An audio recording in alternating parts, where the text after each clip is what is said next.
famous Kansas Deli in fabulous Hollywood, California, it's Comedy Central's 100 greatest stand-ups of all time.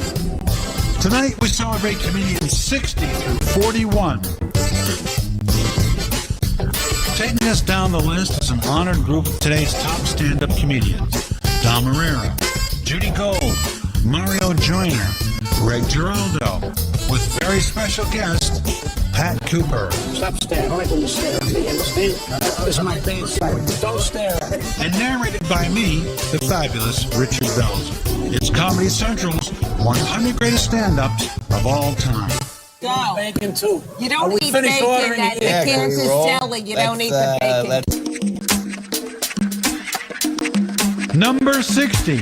I have the next comic ready to go. And I'm going to turn that over, and it's going to be Jeff Foxworthy. Ah. You know you're a redneck when? If your richest relative buys a new house and you have to help take the wheels off of it,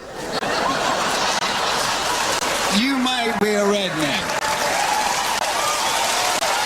Jeff Foxworthy, a good old boy from Georgia who struck comedy gold. He not only made the phrase, "you might be a redneck," a part of our vocabulary, but turned it into the top-selling comedy album of all time. If your family tree does not fork,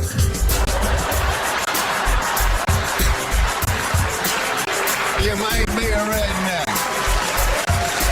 He took, this one line and made it into an entire franchise. The thing about Foxworthy was that he was making fun of his people, and himself. He was self-deprecating. But he knew how to do it. Mr. Foxworthy, do you know why I pulled you over, sir? Well, it concerns that vehicle you're pulling behind you. No, sir, it's not against the law to tow a boat, but we do require you put it on a trailer. Foxworthy came in at the right time. America's waiting for a redneck. He walked in there. Right. He came along at the right time, because years ago you couldn't mention your ethnic background. Right. You got to be careful. Right. Today you can talk about anything. Right. Every man in this room has done this at least once. Where he's come out of the bathroom naked and played that little human hat rack game. She knows what I'm talking about. Where men get excited, go in the bathroom, take something off the shelf, and they hang it from nature's coat hook there. Then they walk out in the bedroom.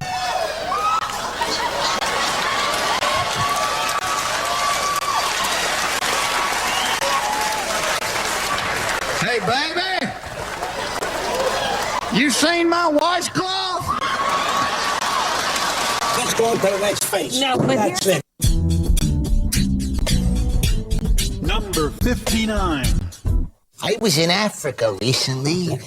Oh, it's all black now. Trying to do my best. Gilbert. Not an annoying bone in his body. Hi, this is Jews with Jokes. Gilbert Gottfried. He describes himself as the most obnoxious Jew in the world.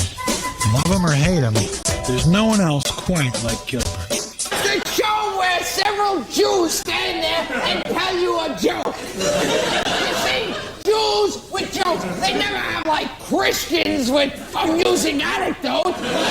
I think that Gilbert, like Jeff Foxworthy, is very specific. I mean, there are crowds that would never sip through Gilbert, and like a lot of comedians would be crying, laughing. No, he's funny. But But he's not funny to everybody. Mickey Mouse on acid.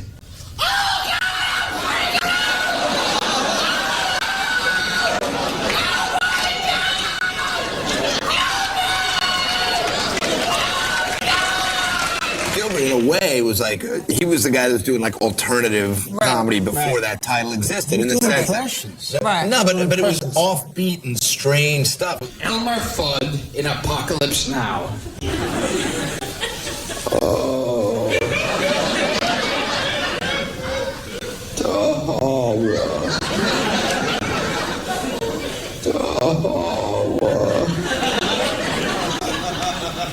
I killed the widow Vietnamese.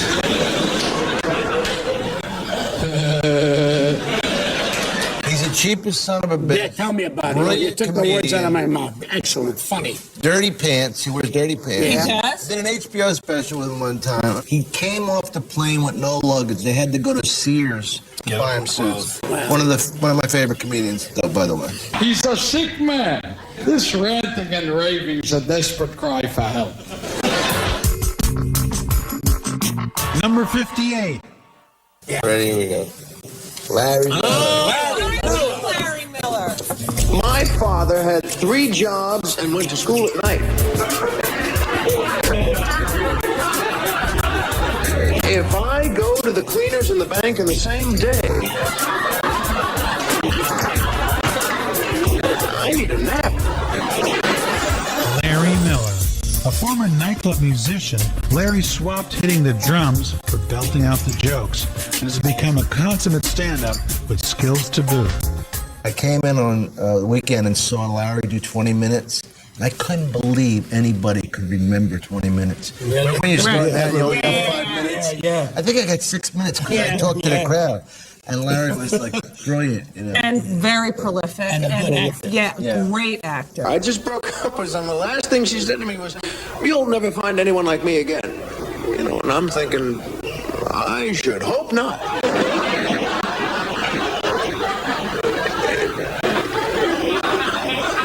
Isn't this why you break up with people? That makes sense, doesn't it? Does anyone end a bad relationship and then say, "Oh, by the way, do you have a twin?" He's someone who really sold, like he sold his material, but not in a loud, obnoxious way. He was just so committed. Yeah. He's so committed to his bits. It's incredible. When married couples get divorced and remarried. To me, that's like eating your cereal in the morning and going, "Oh, this milk is sour." Maybe tomorrow it'll be fresh. Coming up next. A comic with a voice all his own. Why is it he came this close to being a national blockbuster star? A Brooklyn scrapper with brains. He's real street smart, kind of a tough guy in a way. But he is incredibly well read.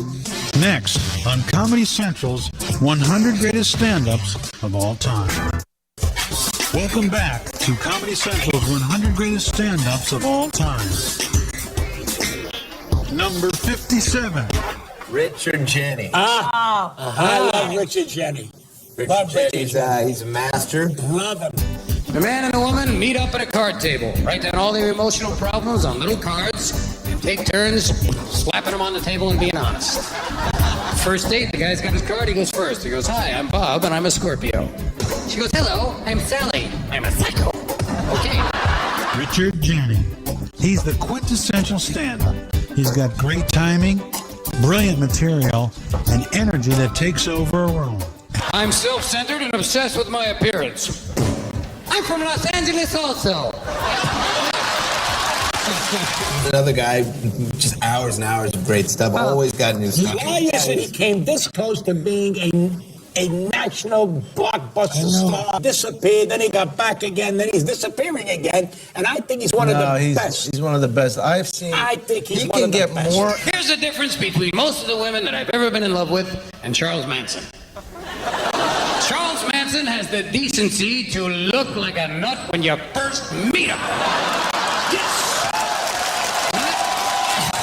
He has a very unique style that people haven't really copied. That's why he's great. You can't copy. When you first fall in love, there's nothing like making love. Oh boy, it's like a rocket launch in the boudoir.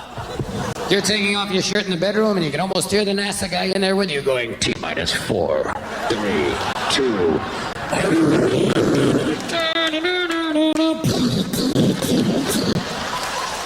You know, but if 5 years go by and you're not happy, it's not exactly a rocket launch now, is it? It's more like a crappy commuter flight to Buffalo in the bedroom. You're taking off your clothes and you hear this guy. Folks, we're going to get underway with our very short, regularly scheduled sexual activity. We should be reaching the climax right on schedule in just about 5-6 minutes maximum. Point of interest, if you're on the right side of the bed, the closet door's open. You might want to start picking out your clothing for work tomorrow morning. Number 56. Here we go. You win. How's that, Greg? Hey, Colin. We love Colin. You know, the Supreme Court is making some big decisions this week. I thought that's what they're supposed to do every week, but apparently, I don't know. Colin Quinn. He's the thinking man's blue-collar comic. Now the host of Tough Crowd, this gravel voice stand-up spent years in the clubs and became the comedian other comedians love to watch. Do we even need a Supreme Court? You know, it's like everyone's always like, every vote counts, a nation of millions. Every vote is important. But for the big decisions, how many people do you need? 9. The last of the great street comics I called because I look at him and he gives me that feeling that if he was on a street corner and people walking by, he could always be funny. Cops all talk like black kids, and black kids all talk like cops because they're in the same neighborhood. You don't see any cop, they pull a kid over, it's like, oh, my man, nobody's trying to sweat you, come here. Yeah, they always give him a little nickname. Hey, Tupac, come here for a second, I'm gonna go. Hey, what are you doing? You're representing and he's perpetrating, or how do you work it? Well, he perpetrates and you represent, what are you doing here? Big pimping, huh? All right. And all the black kids, they talk like cops. You know, anytime there's a cop incident, they're on the sidelines giving you the whole lowdown. No, that's a 415. He ain't gonna take him in for that. No, they gotta let him go. No, that's the lieutenant. He don't get out of the car. You're gonna make the sergeant go. You want to hang out with him. You do. Yeah, That you do. kind of a thing. I'm not much of a hanger-outer because I'm alone, but him I like to hang out with. I knew him when he was a fat, bloated, alcoholic bartender.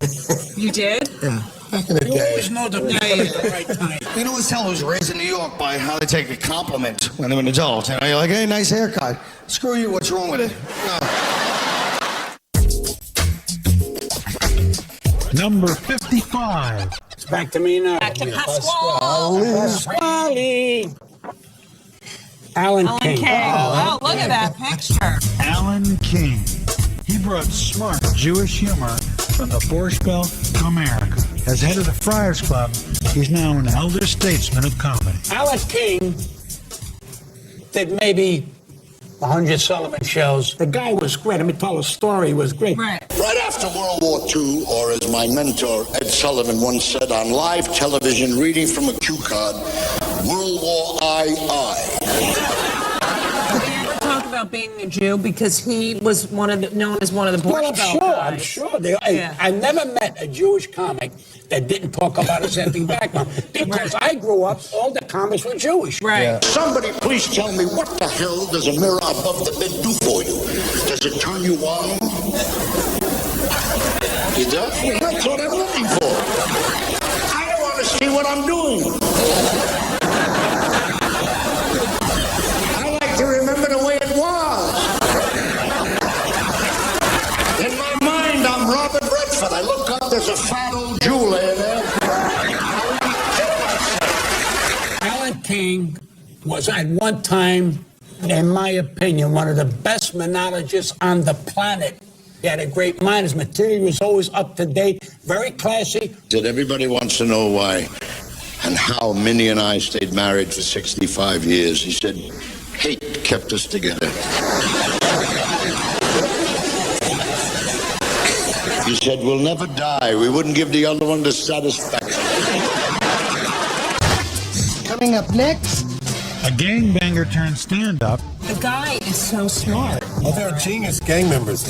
a colorblind comic, And that's what happens to be black. Like I think Mario is, like I think Greg is. Right. and a comic with pimp tendencies. So he comes in, he's got this mink coat, all white. Next, on Comedy Central's 100 Greatest Stand-Ups of All Time.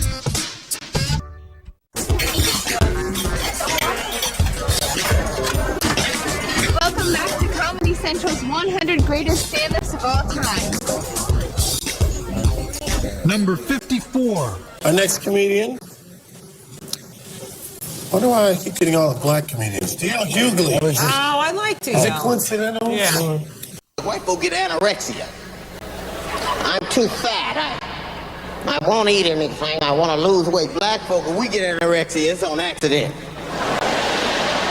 Somebody around and lost their job. D.L. Hughley. This former gang member quit the life and hit the stage. Earning props for his hard-edged humor, one of the kings of comedy, he's gone from the streets to the suburbs with his own sitcom, The Hughleys. I'm a whiz growing up. Everybody mama wore that pops coat. Remember that? Lost the string, had to hold it together. Get your black ass in this house. Mama, why don't you get in the house looking like that?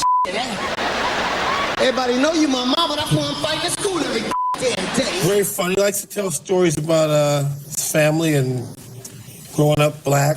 What else is new? The thing I love about DL is that, you know, he was in a gang for many years.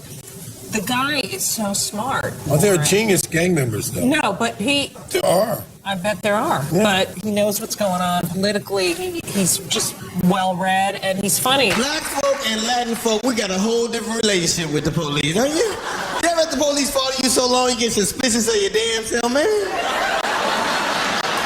Maybe I did kill them people.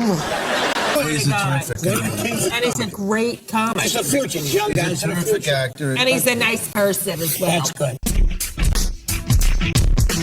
Number 53. Okay, who's the next comedian? David Brenner. I heard two men reminiscing, and one of them said to the other, "Geez, last week we buried Harry Sills. It was horrible." And the other one said, "Oh, did Harry die?" "No, we just buried him. That's what's so horrible." David Brenner. He made the line, "Have you ever noticed?" The catchphrase of observational comedy. Spontaneous and brilliant. It's no surprise that after 30 years, he's still funnier than ever. Did how many Carson appearances? 162. No, really? Yes. That's amazing. I pulled that out of my ass, but we'll go with that. Okay. I think it's 162. Honest God, I think it's 178. I'm sitting on a subway, and I'm sitting on a newspaper. And a man comes over, he says, "You reading that paper?" I said yes, stood up, turned the page, and sat down again. He's one of those guys that people say he's been around for a long time. Yeah. Well, I think that says something. I was once hosting a Catch a Rising Star. He comes in, he's got this mink coat, and I said, "What do you want me to say to bring you up?" And he goes, "Don't bring me up." The person who's on gets off stage, and the audience is all like, "Oh, what's going on? What's there?" And he slowly walks on stage, and everyone's like, does his act. Every president we have was a loser. Everyone. Starting with George Washington, the wooden teeth. What a beauty he must have been. And what about his wife, Martha? What kind of life did this poor woman have? Come on, George, take him out for an hour. Got splinters in my thighs, the whole neighborhood. And then at the end of his act, he says, "Any questions? Anyone have any questions?" This young kid in the back raises his hand and goes, "Yeah, I got a question. Who are you?" And Andrew Jackson suffered from severe diarrhea. Now, how did he know this? He's been dead over 100 years from hair sampling. Let me tell you something. If it was in his hair, it was severe.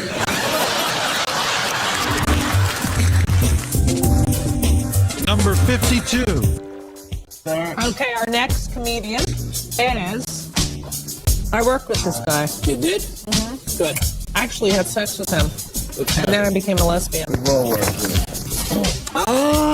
Damon Wayans. I'm a comedian. Hey, there's a rule in my house. If it's funny, you ain't in trouble. The most I can say is, hey, work on your timing, boy. Damon Wayans. His outrageous characters on In Living Color launched his career, but his hysterical views about parenting and family life earned him a spot on our list. You want a man to please you? You just lay there and don't say nothing. Just lie down and hum on his ass.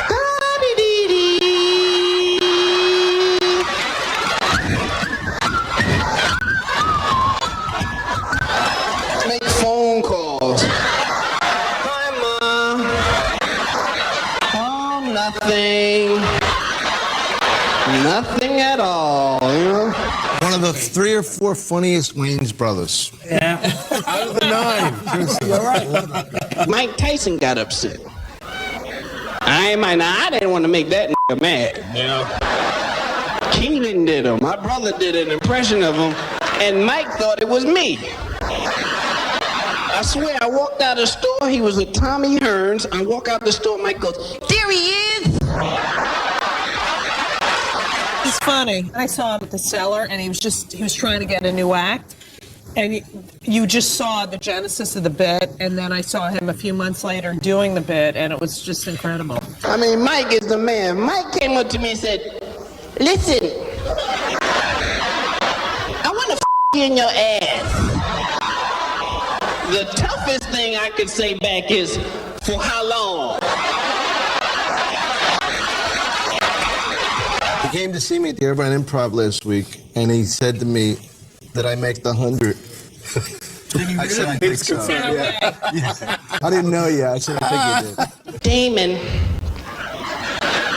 now that you made this $13 million, and we're not counting, now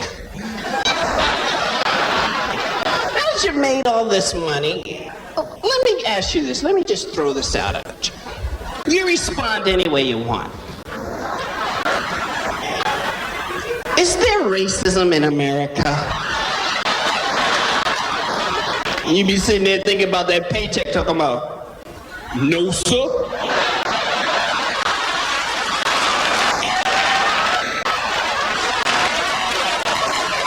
If there is, I ain't seen none.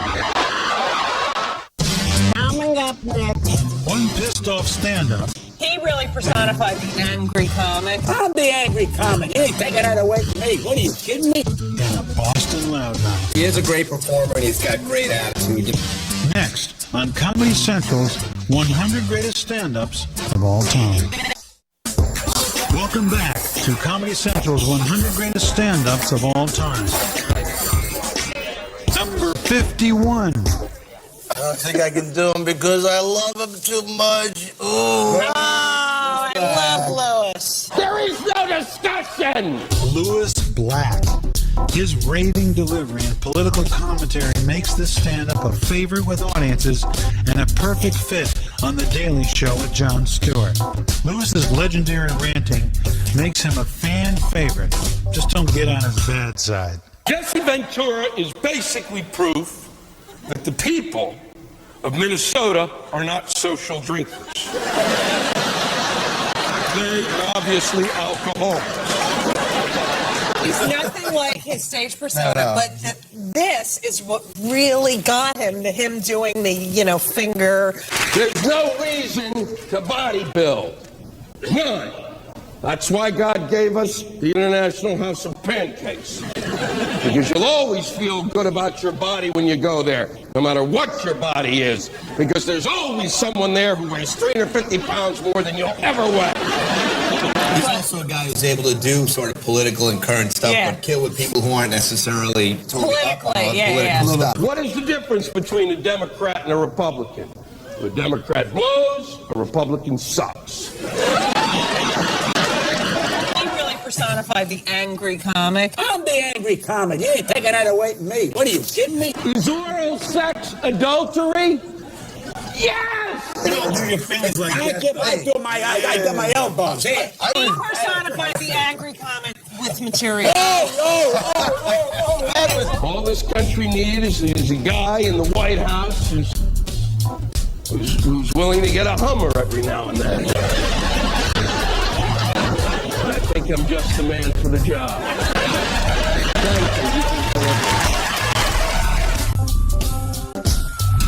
Number 50. Okay, our next comedian, Chris Leary. Yeah, you eat red meat. It stays in your colon for 15 years. Good, I paid for it. I wanted my ass, okay? Dennis Leary. A raw and in-your-face stand-up who rants on everything that pisses him off. This angry Boston native has turned his rage into TV and film stardom.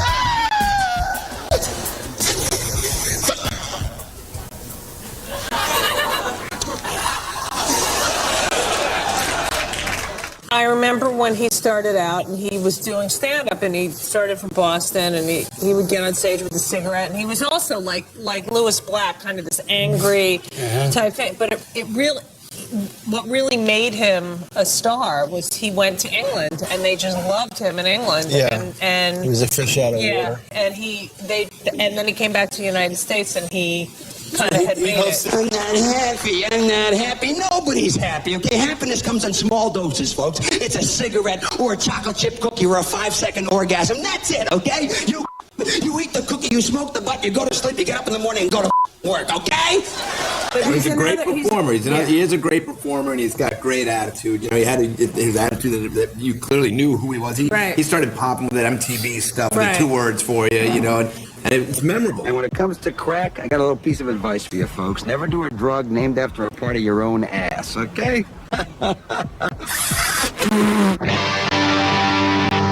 He's someone who, you know, took his stand-up out of the clubs and then again and into a theater and made a one-person show. I love living in New York, man. And people who live in New York, we wear that fact like a badge right on our sleeve because we know that fact impresses everybody. I was in Vietnam. So what? I live in New York. Really?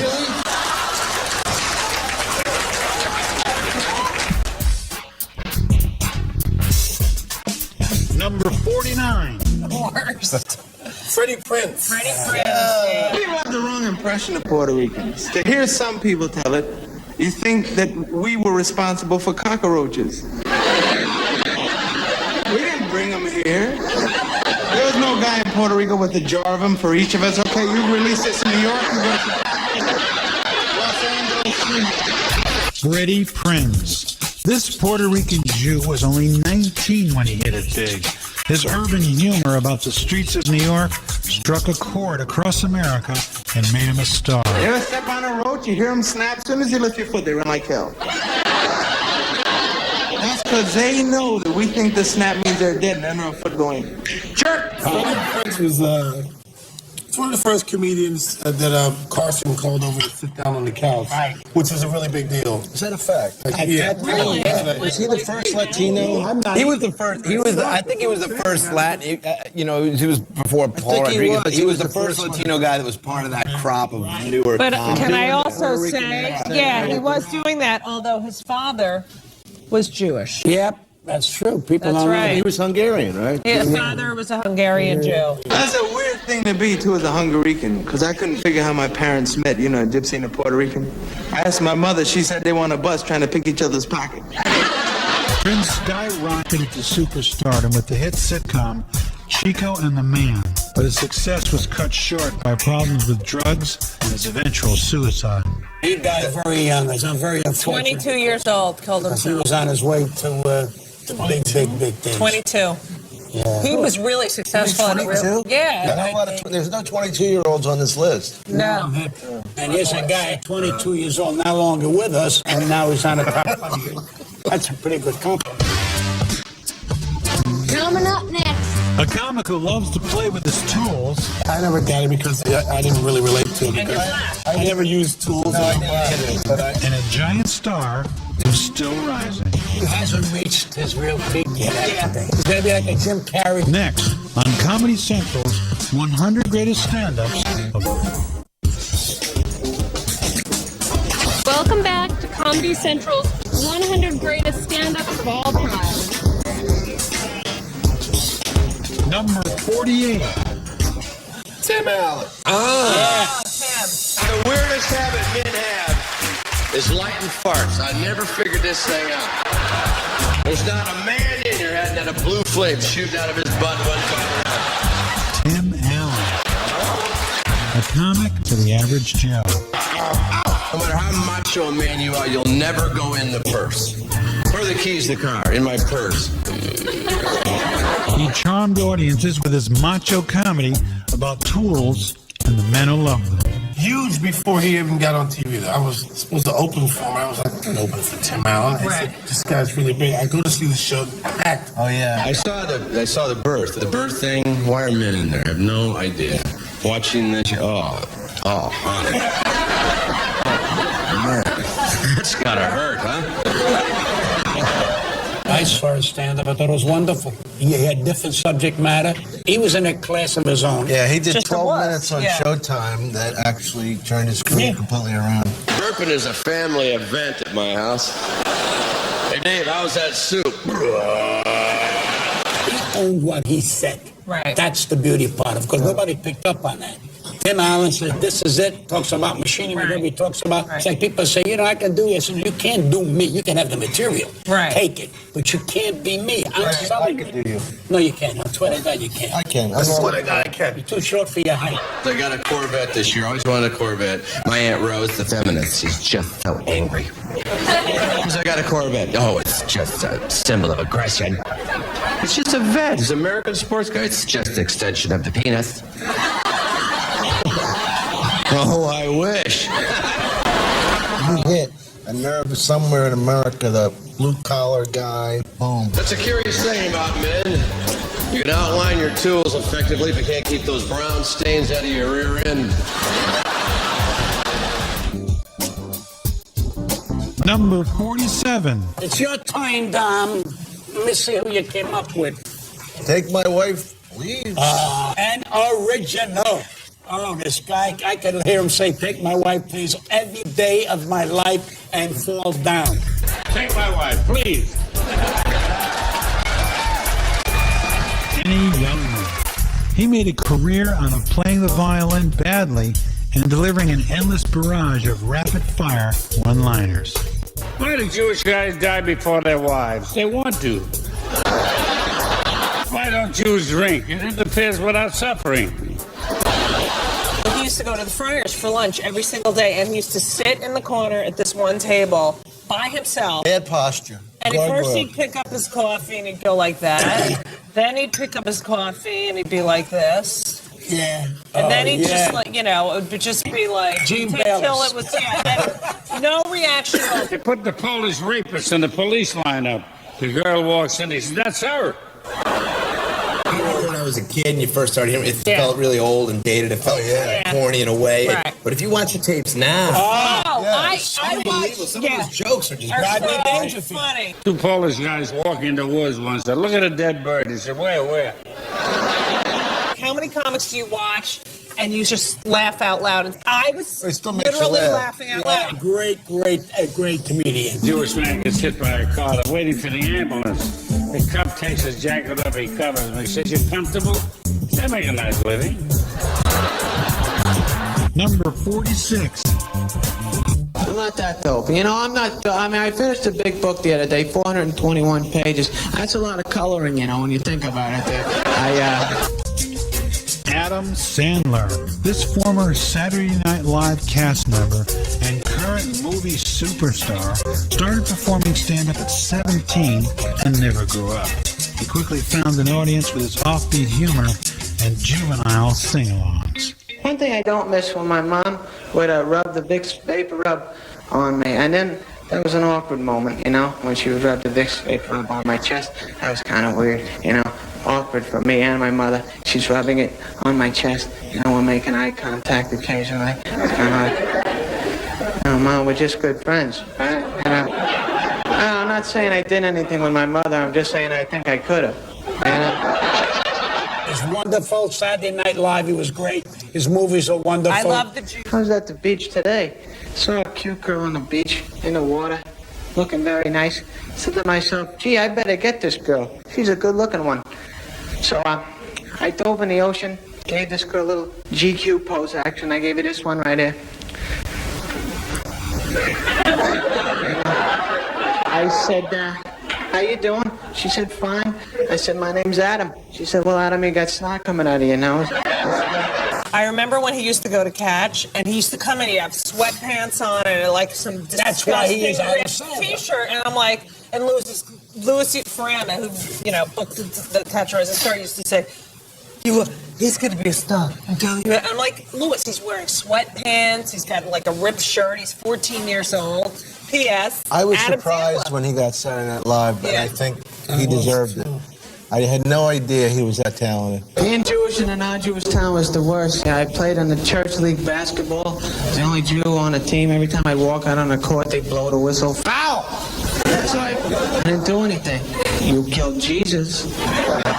He hasn't reached his real peak yet, I don't think. He's I a good actor. I think he's got a lot of... He's going to be like a Jim Carrey. Or a Bill Murray type. Hello? I'll leave you with what my pop always used to tell me growing up. Laugh, and the world laughs with you. Cry, and I'll give you a reason to cry, you little pansy. Thank you very much. Coming up next. A miserable comedian. His act is him. He walks on stage the same person on stage. A beloved bitch. One of the first female stand-ups. And she's also like in the one-liners. And a natural-born storyteller. He could just stand up there and talk, and people just love listening to him. Next, on Comedy Central's 100 Greatest Stand-Ups of All Time. Welcome back to Comedy Central's 100 Greatest Stand-Ups of All Time.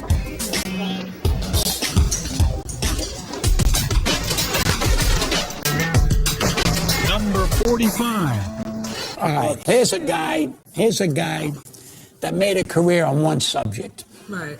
And I think that's the toughest thing to do. Consistently talking about the same thing.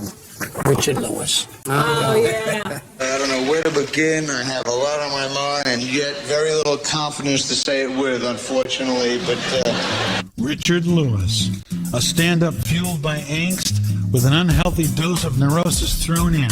He built a career turning misery and self-loathing into laughs. it's almost like these introductions at college football games. It's almost like, hi, Cousin Richard, manic depressive, table 2, and we walk over there. How long has he been doing that psychiatry thing? I mean, and continually getting laughs and just staying with it, not giving up on it. Really? My grandfather was in this Yiddish circus. He was a Jewish juggler. He used to worry about 6 things at once. That was his big thing. Also, like, if you watch those old specials of his, they still feel totally current. And he was one of the first guys, I think, I mean, to do that self-absorbed kind of comedy and make it funny and interesting to other people. And being ambivalent, you know, with women, it's hurt me with masturbation. It's tragic, but even when I masturbate, I take a home pregnancy test, which is unbelievable. His act is him. Yeah. You know, like when you said Lewis is not like his act. He walks on stage the same person off stage. That's right. Just neurotic. And he's one of those guys you say to him, Richie, you look a little green today.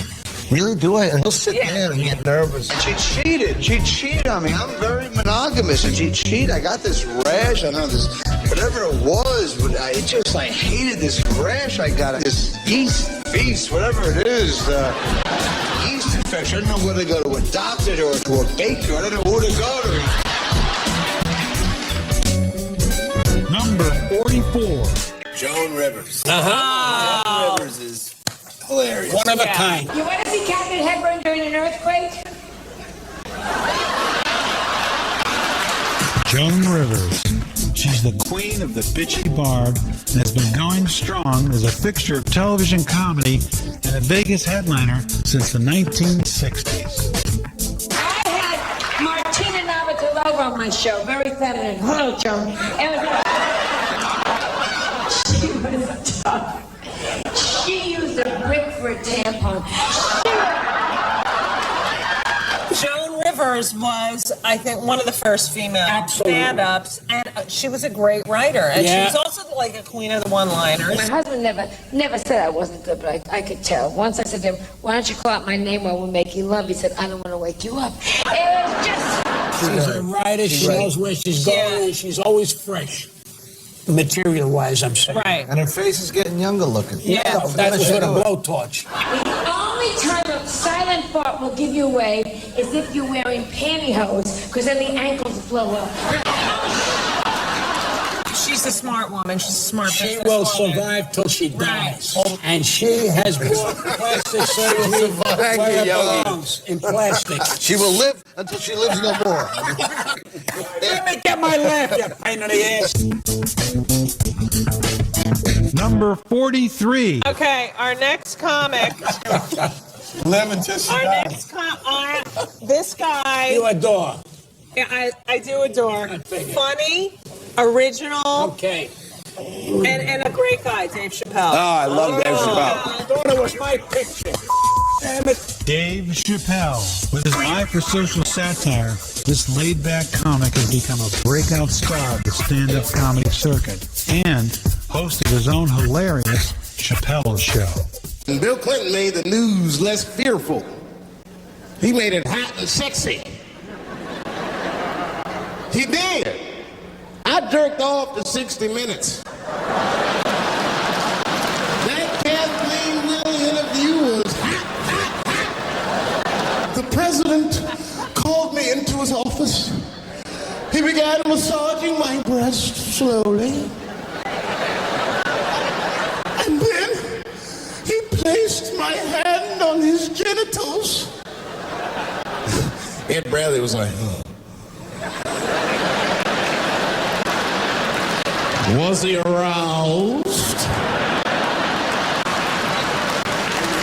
I was at home like, yeah, was he aroused? And then Ed Bradley looked right in the camera and said, don't bust that nut yet. We'll be right back. Dave started really, really young. Yeah. But was sort of, he's like, to me, he's like an old soul. He's got every tool that you need as a stand-up. He's a great writer. He's super smart. Right. He's also a pure natural that can just stand on stage. Yeah. People watch him. People love him. Could you imagine what kind of world it would be if people just said whatever they wanted to racially? You know what I mean? Like you'd be walking up the street and a black guy come up to you, hello, you white devil. You're rapist of Africa. Why, hello, my big lip spear chucking friend. So what did you do today, Whitey, huh? Oppress a new land and make the people there Christians? Oh, and what did you do? Burn your big black lips on a crack pipe as you missed your job interview? Yeah, and he's very unassuming. Yeah, He's just, people just listen to him. He go on stage and just talk. You know, a lot of guys that are working out new stuff will just ramble along and it'll be very boring. He can just stand up there and talk, and people just love listening to him. My plane got hijacked. It's very scary. Everyone was certain they were gonna die. But not me. Terrorist has never taken a black hostage in the history of the world. Call up the White House, hello! We've got 5 black people! Hello? He has peaked stuff, and he will peak again. That's a fact. He has peaked, and he will peak again. So his peak will peak. You understand me? Yes. Now let's go back to Joan Rivers. Coming up next, a comic pioneer with great legs. Any man that wears woman's clothes starts thinking I'm a nerd. You understand me? And the man more Americans get their fake news from than any other source. He's the best sit-down comic on the planet. Next, on Comedy Central's 100 Greatest Stand-Ups of All Time. Welcome back to Comedy Central's 100 Greatest Stand-Ups of All Time. Number 42. Uh-oh. What you see is what you get. Flip Wilson. He brought counterculture to the mainstream, breaking racial barriers while delivering laughs. Hosting his own Flip Wilson show in the 1970s. The fact that a black man on TV. Yeah. Reminds me of Eddie Izzard. Right. Same. That's Black Men had a variety shows. Right. And I love Geraldine. Amazing. That was groundbreaking. Yeah, it was. You got a bad shoulder, a bad rib, 2 bad knees, and a broken wrist. Honey, you should have left before her husband got there. No, it was ball breaking. To you, it was groundbreaking. To me, it was ball breaking. To me, it was groundbreaking. Any man that wears woman's clothes starts thinking I'm a nerd. You understand me? I don't like it. That's not a character anymore. That's a semi. Don't ever hit me again in front of my Italian friends. Nice legs for a man. Yeah, you're right. You look better than you do on the television. You look better than that. How'd you like to lose 5 pounds real fast? Here's a guy that made one joke go for 7-8 minutes. Yeah. I loved him for that. I never saw a stand-up, but I remember saw it. when I was a little kid, his show was... Yeah. I love the Flip Wilson show. In the round. He did it in the round. The woman's watching. She said, what are you looking at? The guy said, I'm looking at that ugly baby. That's a bad-looking baby, lady. That's a heck of a kid you got there. So I bet you save a lot of money with that baby. You don't have to hire a babysitter. No one's gonna bother that kid. He left this planet too fast, and he died suddenly. For crying out loud. All right, give me this. Here's a legend. Flip, wherever you are, you're up there because you're great. Number 41. Here's a guy, not only a good-looking, he's very difficult to be a good-looking comic. I know. Very difficult. Don't be the common man. Be better than us. You want to be president? Be better than us. Lead us. We don't know. We've been swept away by the Macarena. What the do we know? Jon Stewart. This thinking man's stand-up used his quick wit and satirical edge to land a job hosting The Daily Show with Jon Stewart. When he's not anchoring the fake news, Jon tells it like it is, performing thought-provoking stand-up. The Republicans, honestly, they blame the problems of the country on all the wrong things. Entertainment, rap music. You can't let the kids hear the rap music, because they'll hear the lyrics and then they'll go out and commit the crimes that they hear in the songs. What is that? What's the correlation between lyrics and action? Christ, Julie Andrews sang Climb Every Mountain. I don't go hiking every weekend. It's a song. This guy is great. He's the best sit-down comic on the planet. Don't stand up, John. Sit down. Stay there. Because you come Stay across, you're beautiful, you're thinking, you're going, you know where you are. Nevertheless, it is indeed true Howard Dean did not have a black or brown in any position in his cabinet during his 4 years as governor of Vermont. A fact confirmed by Vermont's minority population, a.k.a. Eddie. He was someone who got really successful really quickly, but he had the goods to back it up. And very well liked. Yeah. That's such a great thing when people like him. And I said to him, I said, people like you, they got a problem. Every major religion began in Israel. Christianity, Judaism, and Islam all began in Israel. All began in Jerusalem. All began within like a 2-block radius of each other. Jesus, Mohammed, and Moses all went to the same high school. There will never be peace there. He talked about being Jewish and Yeah.